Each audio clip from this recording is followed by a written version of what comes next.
to Cassette Connection, the podcast where we discuss music and meaning with the people who make it. My name is Ben, and with me is Alex.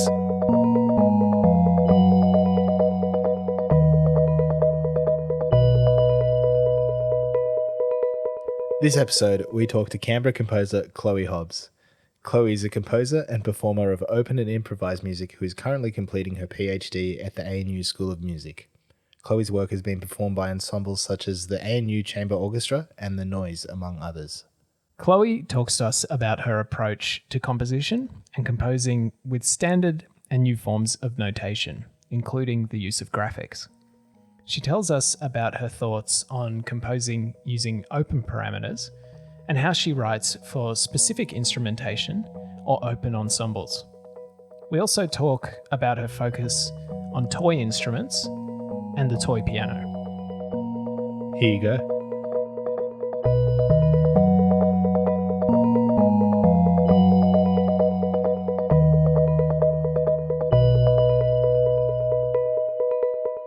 Hello, everyone. I'm Chloe Hobbs.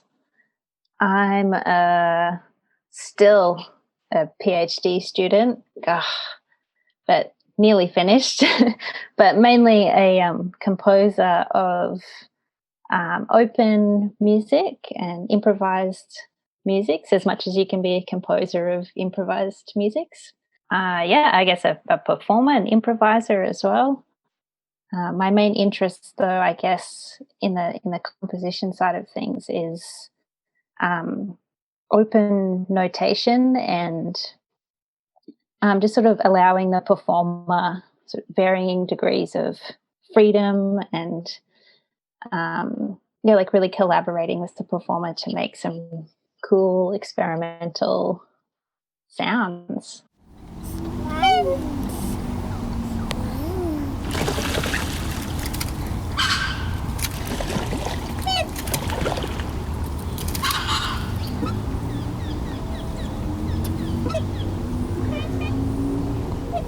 I mean, I've always been, everyone's always been interested in music, but I studied classical piano since I was a kid and throughout high school. And that was my first introduction to university. I auditioned for classical piano performance. But I always wanted to be a composer as well, and was composing and doing all that sort of stuff. So I guess my earlier works were this modernist, heavily notated, but still, I guess not yet. It didn't have a regular tempo kind of compositions, and I really like to ask a lot of my performers and get them to do all these weird things with their instruments. And I wasn't the most popular composer amongst the performer crowd, even though that sort of stuff was and is, quite widely accepted nowadays and then. And throughout my undergrad, I sort of stuck with that aesthetic. I was really encouraged down that path, and it was a way for me to enter competitions and I guess get rewarded in a way, if I can say that in inverted commas. It was more accepted, but I was keen, and I'd started dabbling with different sorts of notations. And once I finally started my PhD and Alec came to town, all of a sudden it felt like I had permission to do all these fun things. So when I started my PhD, I really started experimenting with open notations and graphic notation and all sorts of different things, and also participating in improvising ensembles, which I think really goes hand in hand with this sort of music.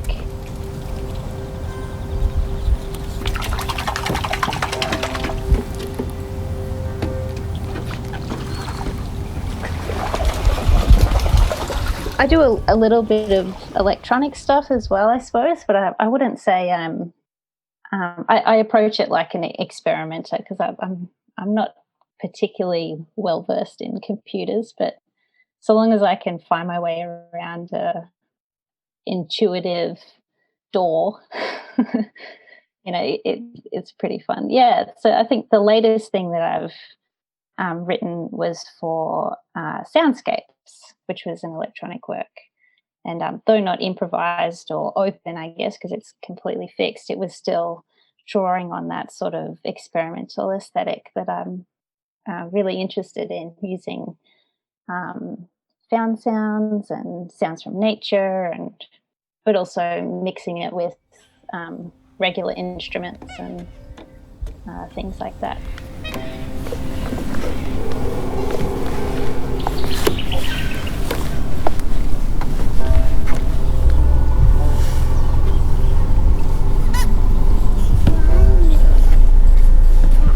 It's funny looking back at my undergrad and seeing how much I was really directed down a particular musical path. And even though I was not neoclassical or, in like this conservative bubble, it was still acceptable, and I guess academic enough,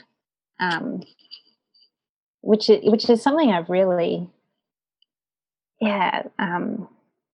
struggled with, I guess, throughout my PhD, because as soon as I stopped doing this heavily notated stuff, and I won't name names, but I feel like people lost respect for what I did, and I find that really really interesting, though that there is a bit of a history of improvised music and open music, and that kind of resistance, I suppose, from academia. And I don't know, I think it's a field worthy of study, and maybe it doesn't have its roots in like this serious tradition, but it's still an area of music that has so many benefits and enjoyment, to be had, I guess. So,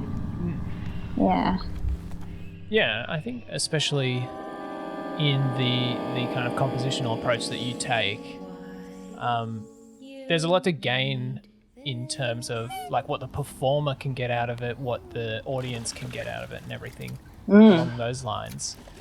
Yeah, it is weird that sometimes, because we're kind of following this modernist tradition, and yet some people do kind of seem to think that you're not notating the way we've been notating for hundreds of years, so you're not doing it right.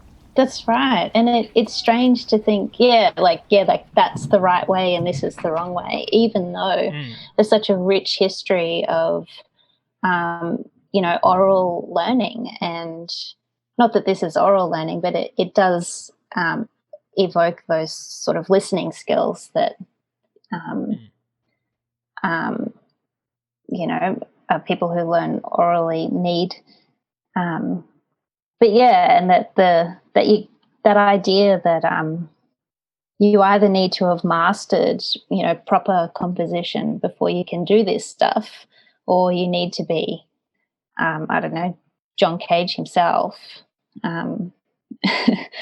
Yeah, otherwise it's like, oh well, you're just a student, so you're sort of not allowed. Not that it's explicitly said, but it wasn't explicitly said to me, but I certainly felt that need to create something worthy enough to be marked, I suppose. But at the end of the day, put a modernist piece up against an experimental piece, and the people in the audience aren't going to know which one was notated. So where does the value lie, I guess?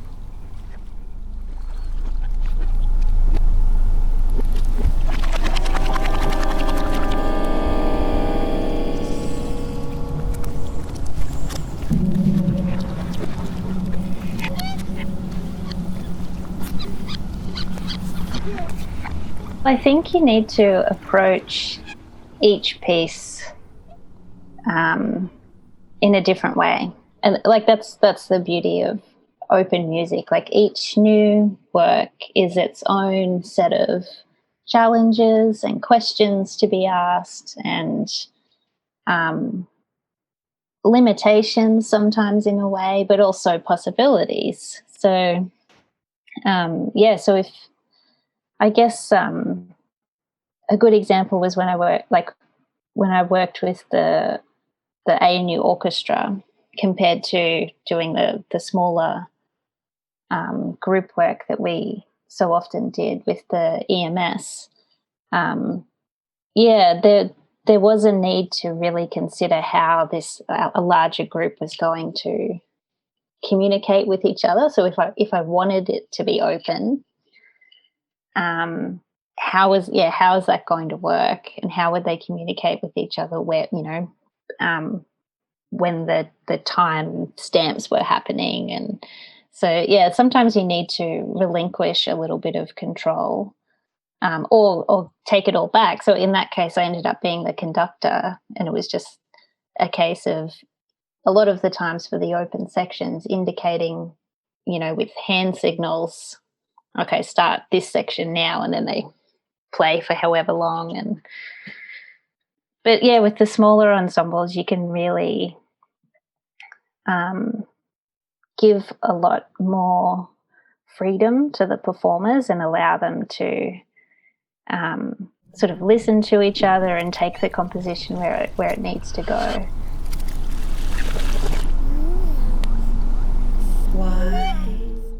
To pick up from that, to talk about that kind of trust, and then talking about performers. Obviously, when you're a student composer, and when you're kind of going through the PhD system, and that you're kind of given access to performers, and you can talk to them directly and say, and you can sit in on rehearsals and that kind of thing and say, here's my piece. Let's go through it, and you can ask me questions, and we can kind of develop it together. But then outside of that, you have a piece of music that could be given to an ensemble or could be picked up by an ensemble that you've never come into contact with. How do you, I guess how do you think about that when you're composing, if you do think about that? And then two, how would you, as a performer, pick up those pieces? Okay, well, especially a lot of my works were written for people that I knew, as you mentioned, so it was easy enough for me to answer questions on the spot, and but also sort of know everyone's personality and the sort of things that they might do with this score. But often after a workshop with the EMS or a performance or whatever, the editing of the final score and the performance notes or performance directions or suggestions sort of become a lot more detailed. And in that way, if that same open score was to be performed by an ensemble that I didn't know, then there's sort of a list of contingencies or suggestions for performance in that way. But at the same time too, and I don't think I was always successful, but I was always trying to discover how much information I could put into a score that would create something, like, regardless of how anybody interpreted it, that it would be okay. Like, I'd be fine with the result, So the notation itself had to be foolproof in a way. So if I think it was Christian Wolff who said, if I can't quote him perfectly, but something along the lines of, if you're happy with the worst case possible scenario, then, then your score's complete. It's fine. So I sort of always had that in the back of my head.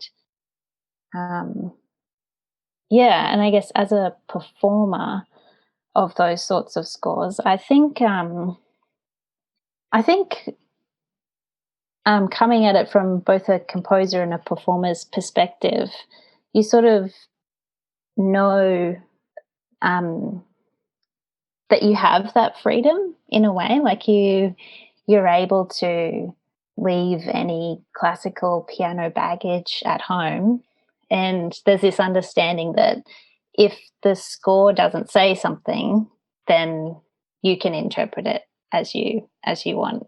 Whereas I feel like a lot of other performers, perhaps in other traditions or from other backgrounds, that they're like, oh well, this score's, it's missing this and it's missing that, so it's like a bad score. But I think there's this sort of level of understanding that performers who regularly perform open scores and indeed improvisers and things like that, like they come at these scores with a certain level of respect for the score, but also willingness with their creativity and just understanding around how this could function, I suppose.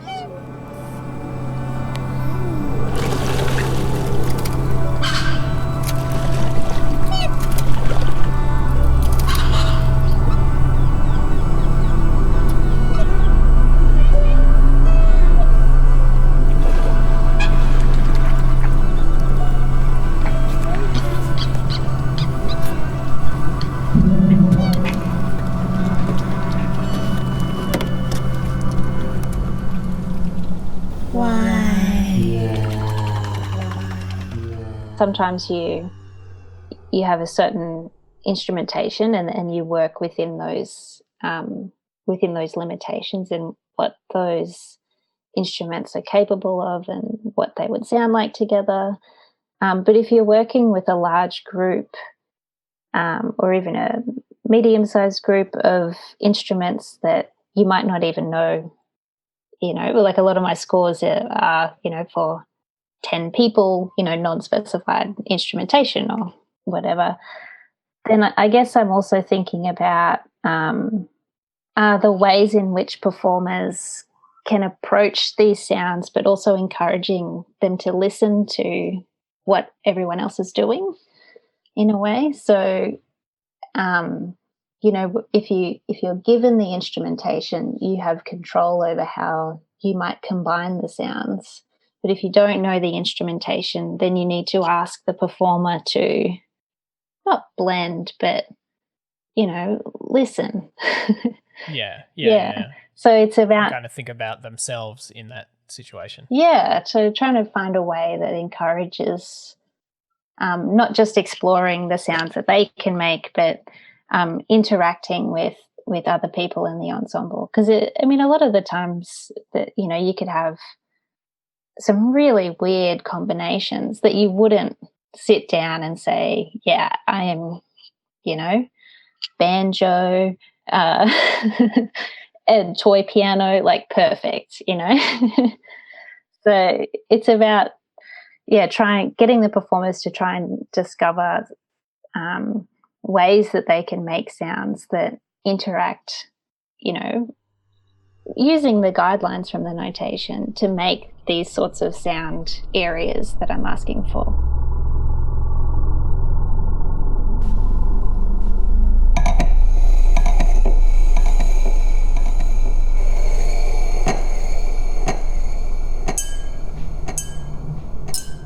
The biggest thing that I found really constricting about regular notation or traditional notation, I should say, was time.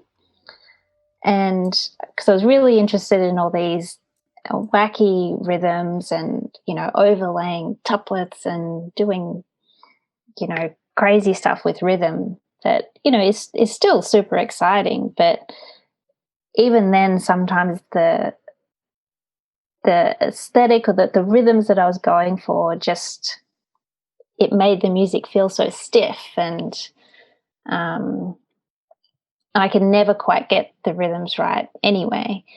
And so I think my biggest motivator was to move away from time signatures and, all those pulse structures, I guess, and open notations like proportional notation, but even, just using time in minutes and seconds really opens that up. And you can get these complex rhythmic interactions, and not rhythmic in a way that's like doof doof doof, but rhythmic in a the sort of stuff that would be difficult to notate, I guess. And once you free that up and can use time in seconds, then you can get this really complex interwebs of stuff that just and it feels freer, I guess. It feels less like the performer is hurting and more like they're listening to other things, which is what you sort of want. I want my performers to feel comfortable, and as a performer I want to be comfortable, but I also want to make some cool sounds. So I think that move away from time signatures and pulse was my biggest motivator. And within that there's just so many possibilities. Once you get rid of all of that and you've just got a stopwatch or even intuitive counting, there's just so much you can do within that environment. Yeah, I think that's actually really interesting, because I kind of feel like that's what pushed me into the more open lane as well. Because as much as I would try, I sometimes when you're talking about kind of complicated rhythmic ideas, it's sometimes I'm just not able to put it onto the page. And that might be, sometimes I think that's my own failing, but totally not. And I kind of feel like allowing the space for the performer to interpret their own rhythm. Sometimes kind of bears more interest. Absolutely. And then as they're interpreting their own rhythm, and how that's interacting with other people doing the same thing, and it just becomes this network of really complex rhythms without even having to write a single semiquaver.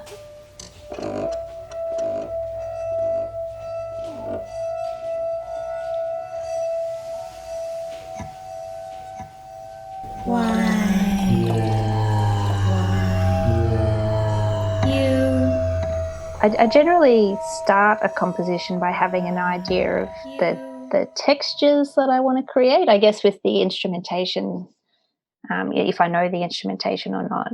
So the notation really is just a tool to serve that greater purpose.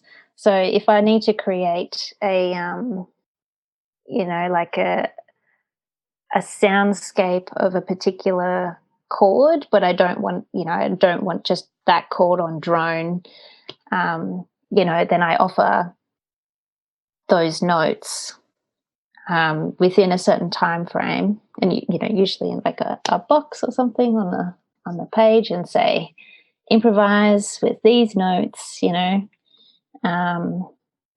make long tones. I might have a bit more or less instructions, but the notation itself is really dependent on the sorts of sound areas that I'm trying to create, or that I think will sound good with the limitations that I've got for that particular piece.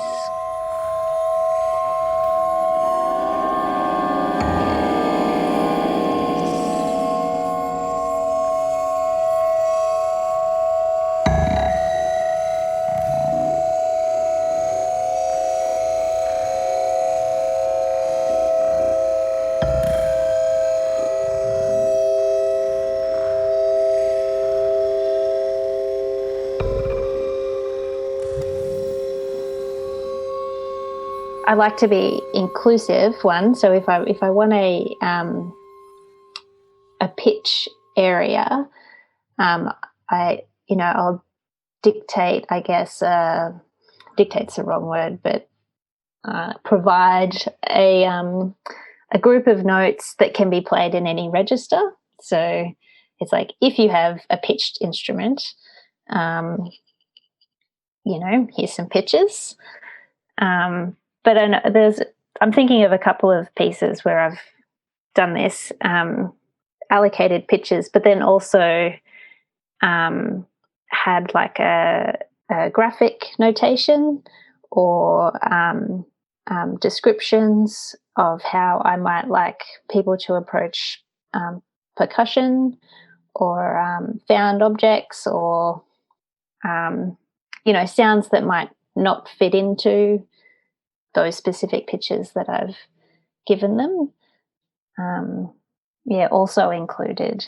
So, I mean, again, it really depends on the composition, but graphic notation, I guess, presented linearly, I've found really helpful to kind of show the texture, I guess. It really makes visible the form of the work, even if it is kind of loose, But if you've got a bunch of small dots that eventually end up as long lines, you can picture what that might sound like as a whole. You might not know what pitches or rhythms or whatever's going on in the middle, but you've got a good idea of trajectory, I guess.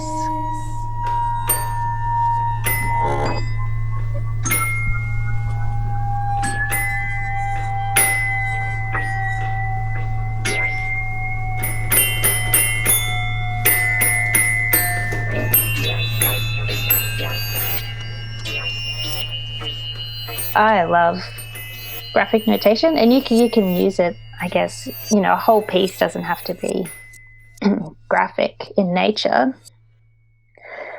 but it can be too, I guess, if you want it to be.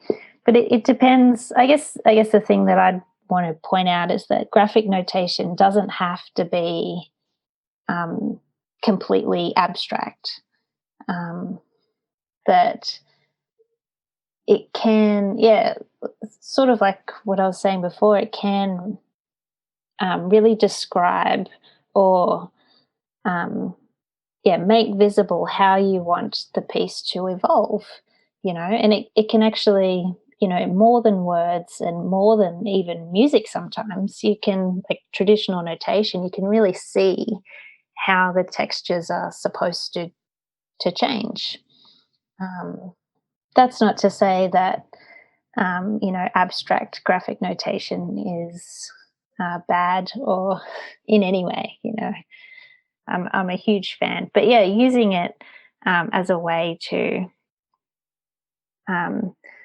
get across exactly how you want a piece to be formed is really useful. And I think too, using it on the smaller scale, so using graphics sort of within maybe a piece that's more notated can be really helpful as well. It's kind of like that rhythmic thing, if there's a texture that you need to describe to a performer, but it's just so hard to get the notes in the right place, then sometimes it's easier and more efficient to draw it. Yeah. It's funny talking about like graphic ideas over audio medium you can't really describe. Yeah, I But know. do you find yourself kind of with, like, as composer, you kind of end up building this kind of sonic aesthetic that you kind of stick within to a certain degree? Do you feel like you've also built like a graphic aesthetic that you kind of live within? That's a good question. Yes and no. I think only limited by my own poor artistic skills. So there's, I feel the same. Yeah. So, and I think too that a lot of my graphics are quite direct, and the purpose is to, really show that trajectory of texture.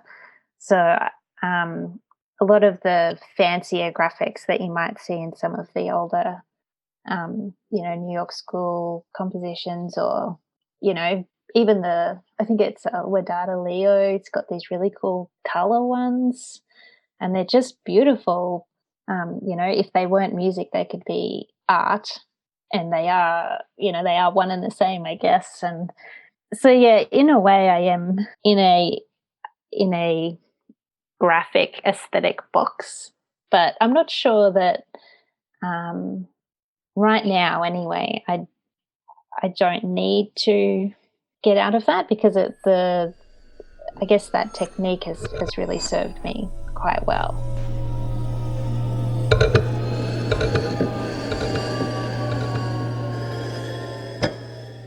Something I've been thinking about lately actually is using color. All of my scores are black and white, which is, fine and kind of traditional, but I think introducing color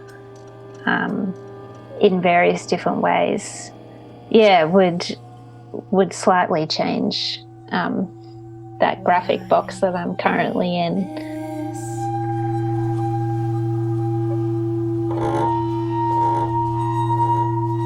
You mentioned quite briefly the toy piano.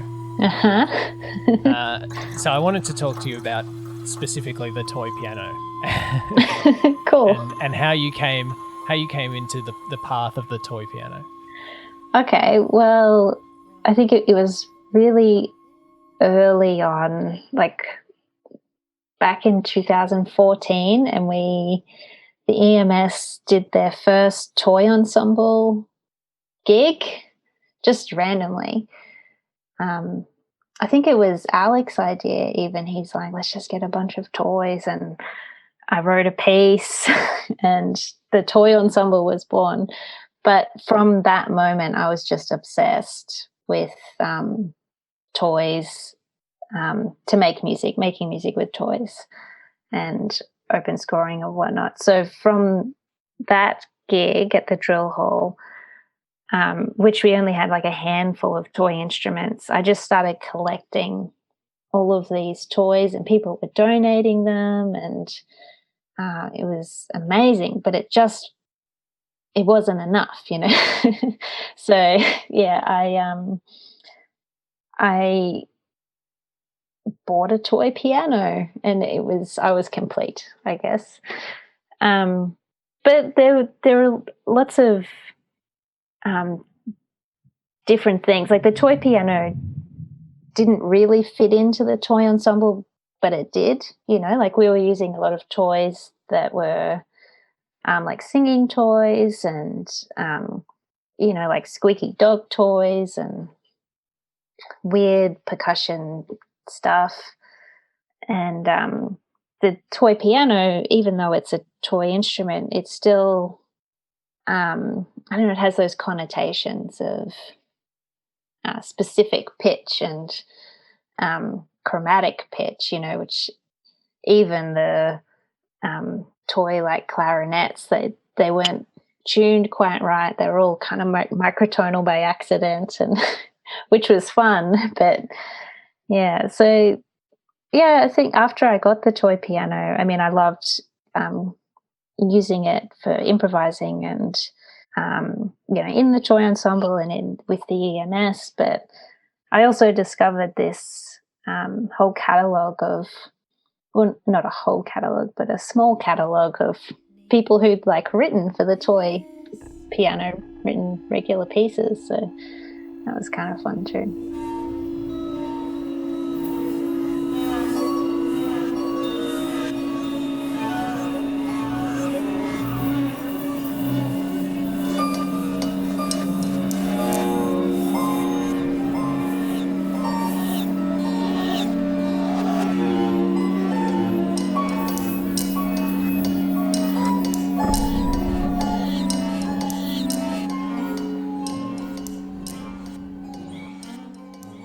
And then also on top of that, you use a lot of found sound. I had Millie on the show, and she made this point about kind of like sonic serendipity, meaning like she would record something and then just kind of drop it on top of one of her piano takes, and it would just kind of work. Is that how you approach it, or do you kind of make more of an idea of what you're going to use? No, I think especially with found sounds, because you can't control them. So I think especially with found sounds, there is a certain level of experimentation that's just needed. And that often it really is just a surprise, like, oh, it made that sound. That works, and then you learn where things are, and how to recreate that sound, I guess. Even if it's not going to be exactly the same, it might be similar, the next time you try it. But yeah, I think there's, especially with found sounds, you definitely need to approach it with a level of experimentation and just being open to whatever the instrument's going to do, regardless of your personal input and what you might be trying to make. I think as soon as you try and put found sounds into a box, you're just going to fail, because you just can't.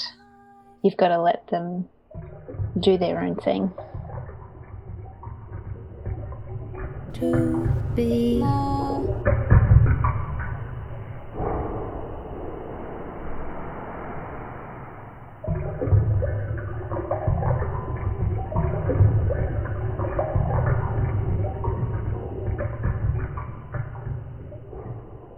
I am interested in voice, I guess. I think nearly all of my tape pieces have an element of usually just me talking, or like some audio recording that I found of a speech or somebody talking. And I just love stripping it down and trying to experiment with, either how can I make this sound not like spoken word, creating sounds and pitches out of a sentence, or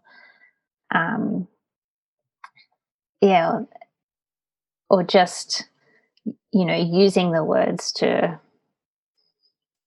create its own music, I suppose. So yeah, a lot of my tape pieces are centered around speech, which is quite distinct from like everything else that I do.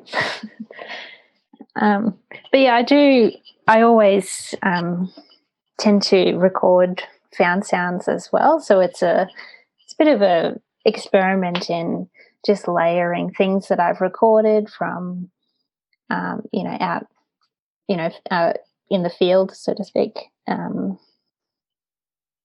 I'm always collecting. It's not the best recording device, but I'm always collecting sounds on my iPhone, when I can, if something interesting's happened, and usually things like that get incorporated as well.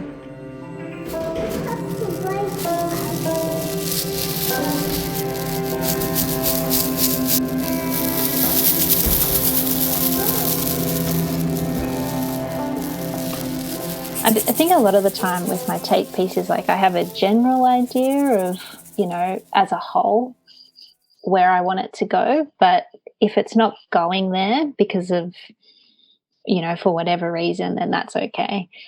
I do work really intuitively in a DAW, just because it's not the sort of technology that I grew up with. So I'm old and still learning and have to Google things all the time. But, there's a lot of those that they are kind of fairly intuitive workspaces, a lot of them anyway.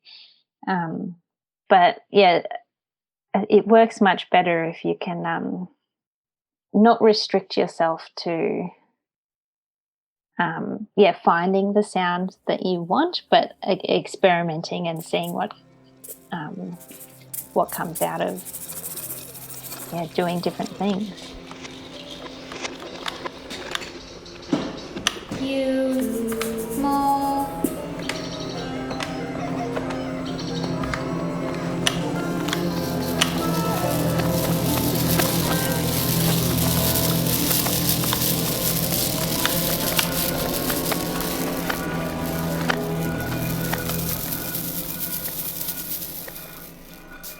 I'm fairly generally new to performing free improvised music and even open scores. So I always approach it with a level of,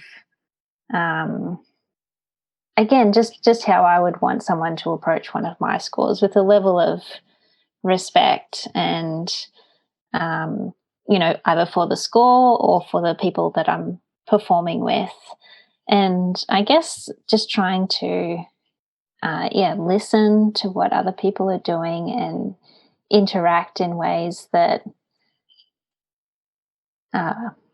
may or may not be meaningful, but then also allowing myself, or just, being kind to myself, that I'm not a virtuoso performer. I'm not highly skilled. And, a lot of the times I'm just playing a toy piano or shaking an egg, and that's okay too. And that it's even though I might be tinkling away doing really simple things, that's still a valuable part of the performance.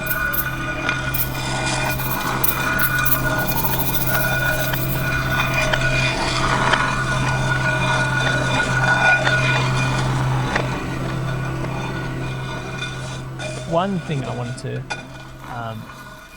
ask about was kind of, because you're a PhD student at the moment, when you're going through that kind of process and doing, fine arts and composition and that kind of thing in an academic setting is a bit weird, because you're sometimes in the academic process you're talking about thinking about a specific compositional idea and kind of exploring that.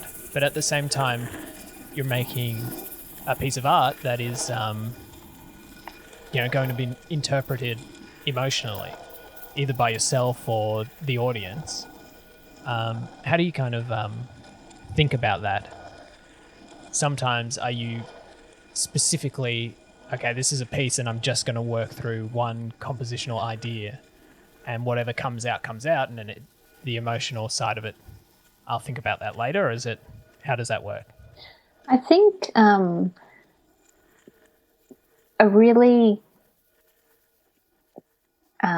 inviting thing about open music is that I am allowing the audience to interpret it however they want. So they're in charge of their own emotions, I guess.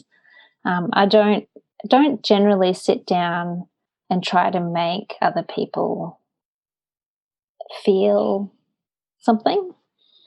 And I think that, the beauty of open music is that however it makes you feel or however you want to interpret it, that's valid. And that's, like, I've done my job. You felt something or you felt nothing, good, Yeah. Yeah. And even that in itself is part of the process, I guess. Absolutely, yeah. But I think for me, it's less focused on emotion and more just focused on um, sound and just really, yeah, experimenting with what sounds can do or how we can interact with sounds, I guess.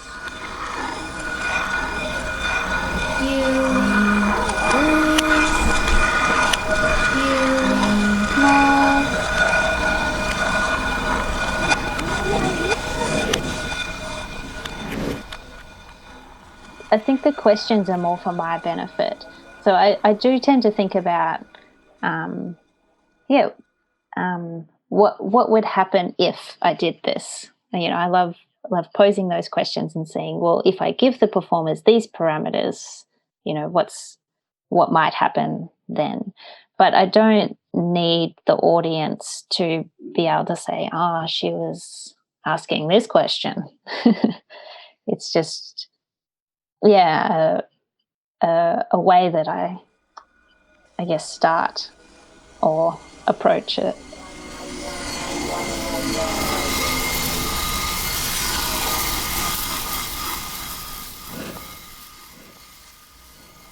The piece being played by multiple different ensembles, and each time it's played, it kind of evokes something different out of each performer is kind of enough in itself to give it that kind of life, I guess. Yeah, and it's never complete. Like each performance completes it, but then at the same time, it's still not finished, which is kind of really, really interesting.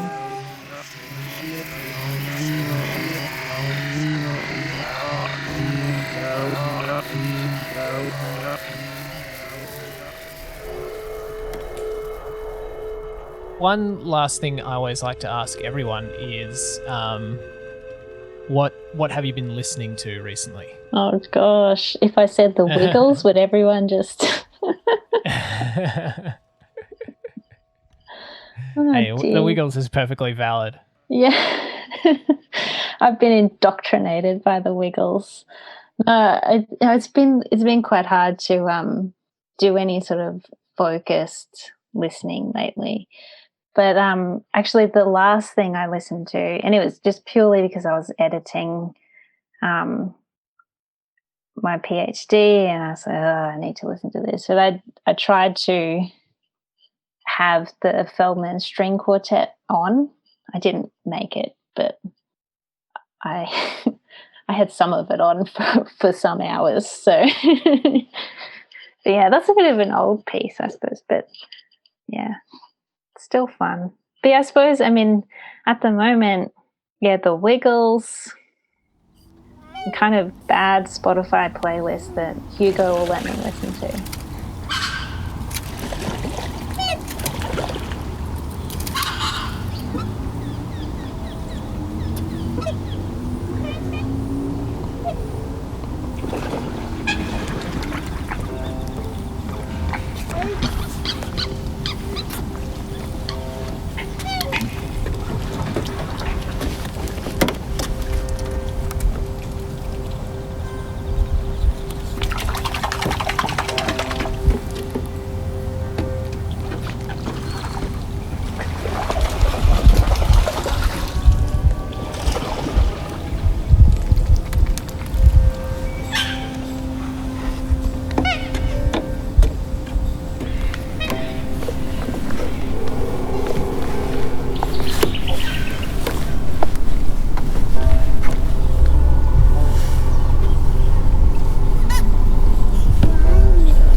What you just heard was a snippet of the track More Than This from the digital release Soundscapes 44, put together by Subsequence Radio as part of the ongoing Soundscape series.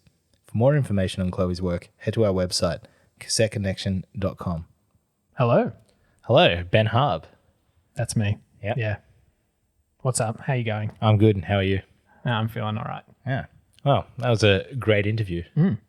For me, the big thing was graphical notation. That was very cool. Something that, I don't know, I've never really thought about or had much to do with.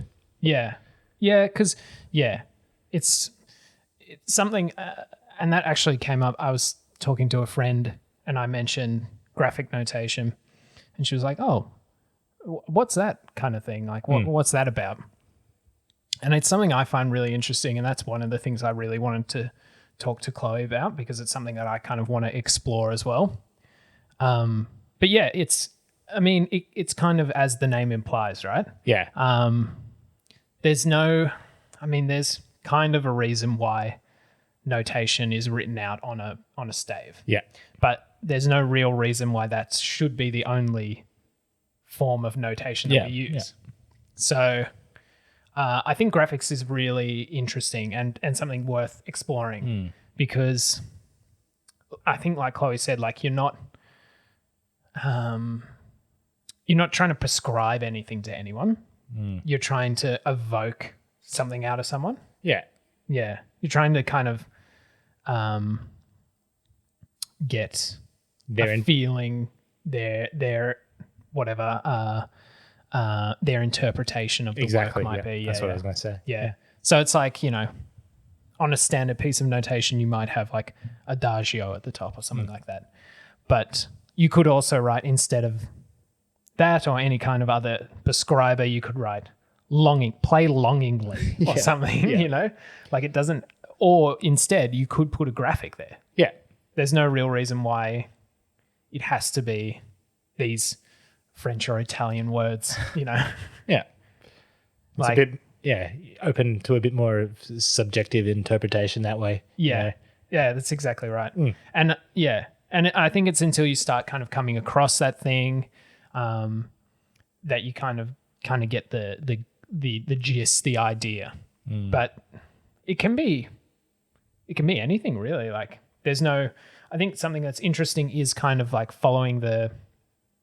defining your kind of graphic aesthetic as well. Yeah. Which Chloe kind of touched on, and saying like, I'm not that good of a drawer or anything like that. It doesn't really matter because all you're trying to do is like evoke that feeling and how you want to portray that to the performer. Yeah. So that could be dots on a page. Exactly. It doesn't have to be like intricate or complicated. It could be super simple, I guess. Yeah. And you can use that alongside. So using it alongside standard notation, I think, is kind of very interesting way to do it as well. Because it's like, maybe here's your pitch set. Here's a cell of pitches that are as defined, C, D, F kind of thing. Yeah. And here's the graphic that goes with it. That kind of, maybe there's another cell at the end of E, G, A. Yeah. And in between that is the graphic. So you go from one set of pitches, and then I'm going to explore it through my interpretation of this feeling. Yeah. And then here's the next set of pitches. Yeah. Super interesting. Yeah, totally. Yeah. Totally. Fun way to compose. Fun and, well, I guess different way, but probably not a new way. I guess it's... Yeah, I mean, it's been around for a while, but it is something worth exploring, I think, for modern composition. And it feels a lot more like you're doing kind of like arts and crafts kind of thing as well. Right. So it can be fun, like instead of kind of sitting at the computer behind Sibelius, I'm plugging in my quavers and crotchets. Actually kind of sitting down with a pencil or something and kind of mapping out a graphic score. It's a bit more fun. But she also talked about the toy piano, which is something I really wanted to talk to her about as well. Yeah, I thought that was really cool. Toy instruments, just cool overall. You know exactly. what I mean? Yeah. Like, it's a funny thing, right? It is. to sit down in a chamber ensemble setting and then have someone sitting behind a toy piano. Totally. It's like almost this juxtaposition, like a professional musician coming to sit down, here's my little play school piano or whatever. Yeah. My little, whatever, like 14 keys or something like that. Like one octave. My first piano. Yeah. And then like banging out some kind of improv or something on it. It's very fun. And like Chloe mentioned, like you can get, because a piano is an equally temperate instrument, and that's kind of what we base everything around on. Yeah. Having a piano that isn't tuned, isn't tuned correctly, and then just getting all these weird frequencies and shit out of this kind of little toy box it's fun. It's very hilarious. Fun. Yeah. And using other toys as well. I remember we did a few with the toy ensemble where we had those. Yeah, I think you can get them at like Bunnings and stuff. Those like Perspex pipes that you swing them around your head and they go woo. Yeah. Hilarious. Yeah. It's hilarious to see a group of like 3 uni students in an ensemble space, like in a performance space, just standing there with tubes, spinning them around their heads and being serious. Yeah. That's what I was getting at before. Yeah. And just being like, okay, this is what the piece of music demands, and this is what we're going to do. And it works. Serve the piece. Serve the piece. That's exactly right. Yeah, but did you have any other thoughts or feelings towards the interview?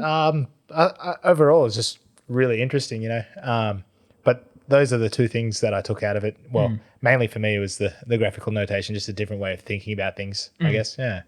Yeah, because in a way, it's like, you don't have to be fully classically trained to be able to have an interpretation. Yeah, exactly. Yeah. And I mean, like, again, there's no real reason why it should be the stave notation that you're using. You use guitar tabs, that kind of thing. Yeah. So if it works, it works. That's it. But if it works, it works. That was a great interview from Chloe, and I'd like to thank her for coming on Cassette Connection. If you would like to hear more of her work, go to our website. If you like this interview or any other interview that we've done and want to hear more, head to wherever you get your podcasts and give us a subscribe or a follow. Leave a review on, I guess, wherever you're allowed to leave a review. Yep. Tell your friends. That's probably the best way to spread it around. Check out our new Spotify playlist. Mm-hmm. Updated weekly, where it can be updated. And you can follow that and listen to the work of everyone that we've got on the show. But thanks again for listening. Have a wonderful day or night or wherever you are. Farewell. Bye.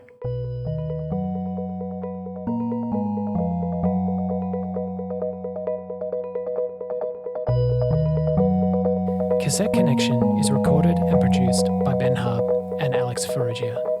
For more information, head to our website, cassetteconnection.com. You can follow us on Twitter and Instagram at Cassette Connection. And if you would like to be featured or just want to get in touch, our email is contact@cassetteconnection.com.